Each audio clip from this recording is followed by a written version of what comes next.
इनमें प्रस्ताव पास कर प्रतिज्ञा की गई कि जब तक हम पूरी तरह स्वतंत्र नहीं हो जाते, हमारा स्वतंत्रता का आंदोलन यूं ही जारी रहेगा। और इस आंदोलन के तहत हमारे स्वतंत्रता की वेदी पर अनगिनत लोगों का रक्त चढ़ा। अंततः 15 अगस्त 1947 ईस्वी को यह देश आजाद हो गया। सन 1950 ईस्वी में भारतीय संविधान बनकर तैयार हो गया। डॉक्टर भीमराव अंबेडकर की अध्यक्षता में गठित समिति द्वारा तैयार किया गया भारतीय संविधान को लागू करने की तिथि को लेकर काफी विचार और विमर्श किया गया। अंततः 26 जनवरी 1950 ईस्वी को इसे लागू कर ही दिया गया। इस दिन भारत में प्रजातांत्रिक शासन की घोषणा की गई। डॉक्टर भीमराव अंबेडकर द्वारा निर्मित भारतीय संविधान में 22 भाग, 7 अनुसूचियां तथा 395 अनुच्छेद हैं। संविधान में स्पष्ट किया गया कि भारत समस्त राज्यों का एक संघ है। देश की राजधानी दिल्ली में यह समारोह विशेष रूप से मनाया जाता है। गणतंत्र दिवस की एक दिन पहले राष्ट्रपति देश के नाम संदेश देते हैं और गणतंत्र दिवस की सुबह इंडिया गेट स्थित अमर जवान ज्योति का अभिवादन कर इस अवसर पर आयोजित कार्यक्रम की शुरुआत होती है। अमर जवान ज्योति का अभिवादन प्रधानमंत्री द्वारा किया जाता है और इस अवसर पर राष्ट्रपति जल सेना, थल सेना और वायु सेना के सैनिकों को उत्कृष्ट कार्य करने के लिए सम्मानित भी करते हैं। सभी सेना के वे अधिकारी होते हैं जिन्हें परमवीर चक्र, अशोक चक्र और शौर्य चक्र से सम्मानित किया जाता है और इस दिन संसद भवन को भी दुल्हनों की तरह सजाया जाता है। अब प्रश्न है कि who was the Akbar and Akbar the great?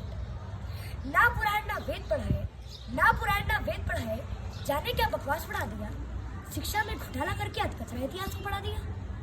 पूर्वजों की वीरता के इतने इतिहास पढ़ा डाले, सनसनाती हमें ऐसी कितने उपहास पढ़ा डाले। अरे अंतर्गम विचारों से भी लड़कर पूछ रहा हूँ मैं, दहशतगर्दों की छाती पर चढ़कर पूछ रहा हूँ मैं, इतिहासकार और सिंहासन से अड़कर पूछ रहा हूँ।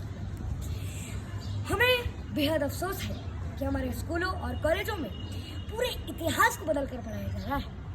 हमें पढ़ाया जाता है कि Akbar the Great, the Tipu Sultan वगैरह वगैरह। तब हमारी अंतरात्मा अंदर से झकझोर उठती है, हमारे रगों का खून खौल उठता है। अकबर, औरंगजेब, टीपू सुल्तान, खिलजी, बख्तियार जैसे मुगल शासकों की कारनामों को सुनकर हमारा रूह कांप उठता है। पर फिर भी हमें पढ़ाया जाता है कि अकबर महान था, अकबर द ग्रेट। मैं पूछता हूँ इतिहासकारों से कि जब अकबर द ग्रेट है, फिर हमारे देववर भीष्म पितामह की प्रतिज्ञा क्या थी? अनगिनत छत्राणियों और पद्मावती का जौहर क्या है? उस दुष्ट खिलजी के कारण अनगिनत छत्राणी और पद्मावती का जौहर क्या है?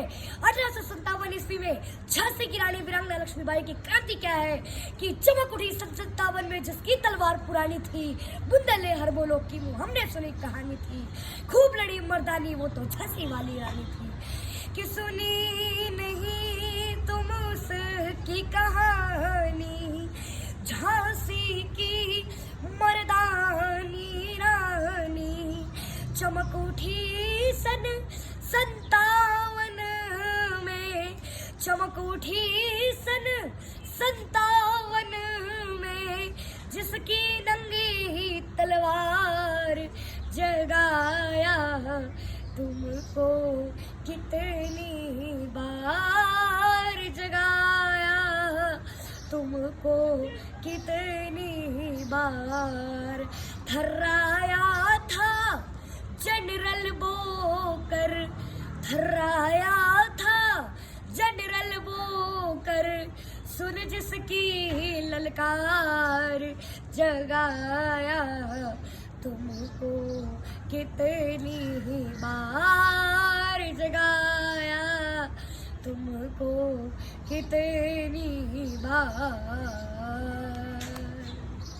अगर अकबर द ग्रेट है, फिर हमारे पृथ्वीराज चौहान